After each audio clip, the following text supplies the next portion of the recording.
Hello everybody, welcome back.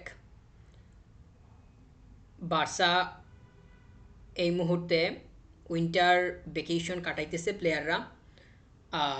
জানুয়ারিতে শুরুর দিকে আবার ফিরে আসবে। সামনে ম্যাচ আছে এবং সামনে তো আরও ইম্পর্ট্যান্ট সময় আসতেছে, লম্বা সময়, একটার পর একটা ম্যাচ শেষ হওয়ার দিকে। এবং যখন ভ্যাকেশন পরে ম্যাচগুলো শুরু হবে তখন আর আহ, মানে একটানা শেষ হওয়ার দিকে আগাবে, আমরা সেটা লক্ষ্য করব। বার্সার যে জার্নিটা সিজনের এখন মোটামুটি মাঝামাঝি সময়ে আছে, পরের ফেজটা শুরু হবে। আসলে গত 3 দিন থেকে কথা বলতেছি না। আপনারা যারা আমাকে ইউটিউবে দেখেন, আমি ফুটবল নিয়ে কথা বলি, তো এইটা আপনারা যারা দেখেন বা জানেন তো জানেন। খুব বেশি কেউ তো আর দেখে না আমার ভিডিও, তো খুব বেশি পরিমাণ মানুষ দেখে না, খুব বেশি না, তেমন একটা না। তবে যারা, আমি মনে করতেছি যে অ্যাটলিস্ট খুব কম সংখ্যক হলেও আপনারা জানেন বা দেখেন। আমি যেহেতু একটা লম্বা সময় থেকে কথা বলতেছি, অলমোস্ট 2 বছর হতে চলতেছে, তো আমি এই এখনও কথা বলতে, মানে এই মুহূর্তেও কথা বলতে চাইনি। আহ, মনটাও খারাপ। আম, গত 2-3 দিন থেকেই খুব বেশি পরিমাণ ইয়া আর কি। তো যাই হোক, আমি মানে বর্তমান আপডেট বা একটু বেশি গ্যাপ না দেওয়ার স্বার্থে এখন এসে একটু কথা বলতে চাচ্ছি। তো সেটা এইটাই। এই ভিডিওতে আপনারা জানেন যে আমি খুব ছোট টপিক নিয়ে একটু বড়ভাবে কথা বলার চেষ্টা করি। আমার পয়েন্ট খুবই কম থাকে। কম বলতে আমি সামান্য 2টা পয়েন্ট বা 3টা পয়েন্টকে সামনে রাখি, আর ওইগুলাকে কেন্দ্র করে আমি আমার পার্সপেক্টিভটা কিংবা বিভিন্ন দিক থেকে এর ব্যাখ্যাটা কেমন হতে পারে ওই রকমভাবে কথা বলার চেষ্টা করি। তো আপনারা যারা মানে শুনেন তারা তো অবশ্যই বুঝতে পারবেন সেটা। তো এই মুহূর্তে আমি এটাই বলতে চাচ্ছি, খুব বেশি পরিমাণ কথা বলবো না। আহ, আহ, বার্সার জার্নিটা জানুয়ারি থেকে আবার শুরু হবে। সিজনের এখন মাঝামাঝি একটা সময় আছে। বার্সা লা লিগাতে টেবিল টপে আছে। ওয়েফা চ্যাম্পিয়ন্স লিগে লিগ ফেজের এখন 2টা ম্যাচ বাকি, যেই 2টা ম্যাচ ইম্পর্ট্যান্ট অবশ্যই। আর লা লিগাতে তো আরও কিছু ম্যাচ বাকি আছে, এবং ওই ম্যাচগুলোর মধ্যে আমরা রিয়াল মাদ্রিদের এগেনস্টে একটা ম্যাচ খেলতে হবে, যেটা হোম ম্যাচ হবে। আবার অ্যাথলেটিকো মাদ্রিদের এগেনস্টে ম্যাচ আছে, ওইটা আবার এওয়ে ম্যাচ হবে। তো ওই 2টা ম্যাচ আমাদের জন্য ইম্পর্ট্যান্ট লিগের হিসাব অনুযায়ী। ওই 2টা ম্যাচ থেকে পূর্ণ 3-6টা পয়েন্ট যদি বের করা যায়, তাহলে আমাদের জার্নিটা অনেকটা স্মুথ হয়ে যাবে। বার্সার জার্নিটা অনেকটাই স্ট্রেসলেস হয়ে যাওয়ার দিকে আগাবে বলে আমরা ধরতে পারি। বিশেষ করে যেহেতু বার্সার কম্পিটিটর আমরা যদি এই সিজনে দেখি, তাহলে তো রিয়াল মাদ্রিদকে আমরা বলবো।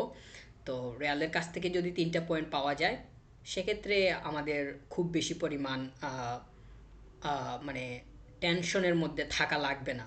যদিও শুধু এই ম্যাচ উইন করলে হবে না, অন্যান্য যে ম্যাচগুলো আছে, লিগ লিগের টাইটলটা উইন করতে চাইলে ওই ম্যাচগুলাতেও আহ, মানে পারফর্ম করতে হবে, রেজাল্ট বের করে নিতে হবে। তো আশা করতেছি যে অন্যান্য ম্যাচগুলোতে বার্সা ভালো করবে। টিম কম্বিনেশনটা এই মুহূর্তে আমরা খুব ভালো লক্ষ্য করতেছি।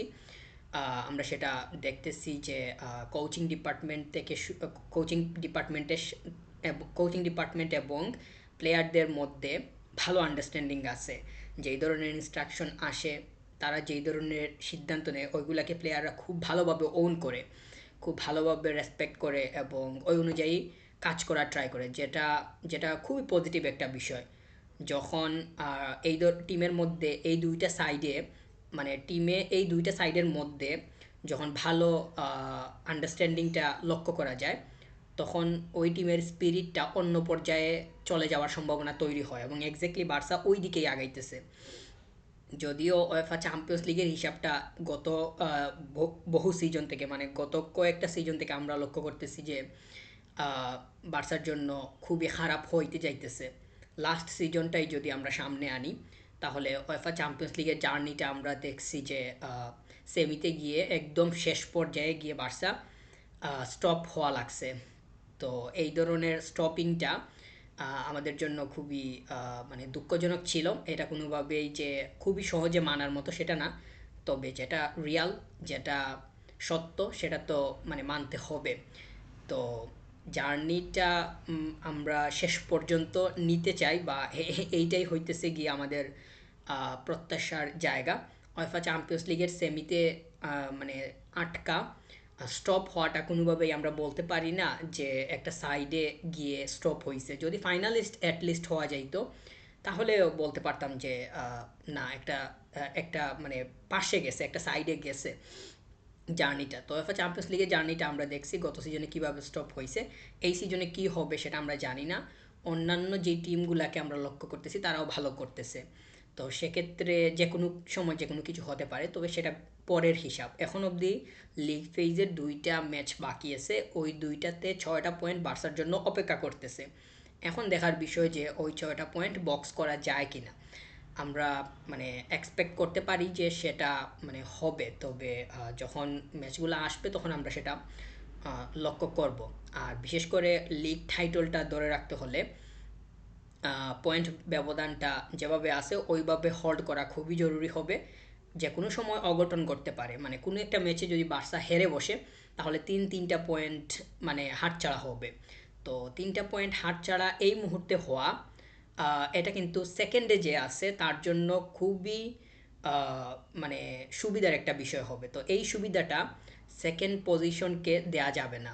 যদি এই এই সুবিধাটা সেকেন্ড পজিশন নিতে পারে, তাহলে বার্সার কপালে খারাপ আছে সামনের দিকে। তবে আশা করতেছি যে মানে বার্সা মানে পয়েন্ট লুজ করবে না, এটাই হইতেছে গিয়ে প্রত্যাশা। কারণ জার্নিটাকে বাঁচিয়ে রাখতে হলে, ভালোভাবে আগাতে হলে পয়েন্ট ঠিকঠাক মতো পকেট করা খুবই জরুরি হবে। যেটা বললাম যে রিয়াল মাদ্রিদ এবং অ্যাটলেটিকো মাদ্রিদ এই 2টা ম্যাচ থেকে পয়েন্ট বের করে নেওয়ার দরকার হবে। কারণ এই দুইটা টিমই আমরা এই দুইটা টিমকেই এই মুহূর্তে আমরা যথেষ্ট পরিমাণ থ্রেট হিসাবে দেখতে পারি। তো লেটস সি লা লিগাতে কী হয়। উয়েফা চ্যাম্পিয়ন্স লিগে যেহেতু এখনও লিগ ফেজে 2টা ম্যাচ বাকি, আশা করতেছি যে 2টা যদি উইন করা যায়, মানে বার্সা 2টা উইন করবে এমনটা প্রত্যাশা। 2টা উইন করা গেলে সরাসরি টপ 8 কনফার্ম করার একটা সম্ভাবনা সামনে আসতে পারে।